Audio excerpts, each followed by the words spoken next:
தாவேகாவினுடைய இரண்டாவது மாநில மாநாடு இன்னும் சற்று நேரத்தில் துவங்கி இருக்கிறது. திட்டமிட்டதை விட முன்பே துவங்க இருப்பதாக நமக்கு களத்தகவல்கள் வந்து கொண்டிருக்கிறது. இந்த நேரத்தில் மதுரை மாநாட்டிற்கு வரக்கூடிய தாவேக தொண்டர்கள் ஆவியூரில் இருக்கக்கூடிய டாஸ்மாக் மதுபான கடையில் மதுபாட்டில்களை வாங்க குவிந்து வருவதாகவும் களத்தகவல்கள் நமக்கு கிடைக்கப்பட்டிருக்கின்றன. அது தொடர்பான காட்சிகளையுமே நம்ம திரையில பார்க்கலாம். இது குறித்த விவரங்களோடு இணைகிறார் எம்முடைய செய்தியாளர் பாலமுருகன். இந்த மாநாடை முன்னிட்டு இன்னைக்கு, அதாவது 21ஆம் தேதி, அந்த பகுதிகளில் இருக்கக்கூடிய டாஸ்மாக் ஒரு நாள் மூடப்படுவதா ஏற்கனவே கலெக்டர் உத்தரவு பிறப்பித்திருந்தார். இருந்த போதிலும் தொண்டர்கள் இதுபோன்ற நடவடிக்கையில் ஈடுபடுறாங்க. இந்த பகுதியானது மாநாடு நடைபெறும் பகுதியிலிருந்து எவ்வளவு தூரத்தில் இருக்கிறது, என்ன கள சூழல்?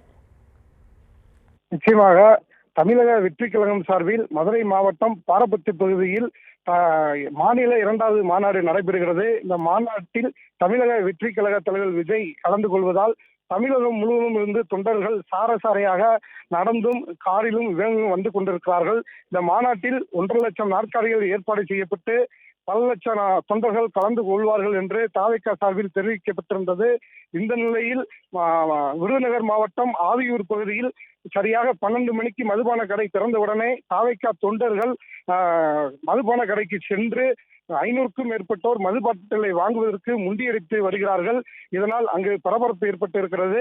இந்த தகவல் அறிந்த காவல்துறையினர் மதுபான கடையில் அதிகமாக கூட்டம் இருப்பதால் கலந்து செல்லுங்கள் என்று கூறியதை தொடர்ந்து காவல்துறை பார்த்ததும் தாவேகா தொண்டர்கள் அலறி அடித்து ஓடத் துவங்கினார்கள். அதே போல் மதுபானம் கடை அருகே உள்ள காலி இடங்களிலும் மது அருந்தி கொண்டிருந்தவர்கள் காவல்துறை பார்த்தவுடனே ஓடத் தொடங்கினார்கள்.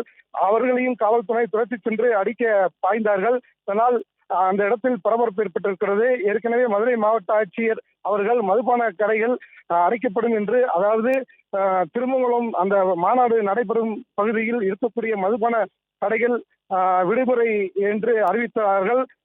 அறிவித்த மறுகணமே மீண்டும் ஒரு அறிக்கையை அறிவித்தார்கள். மதுபான கடைகள் மீண்டும் திறக்கப்படும், விடுமுறை கிடையாது என்று அறிவித்தார்கள்.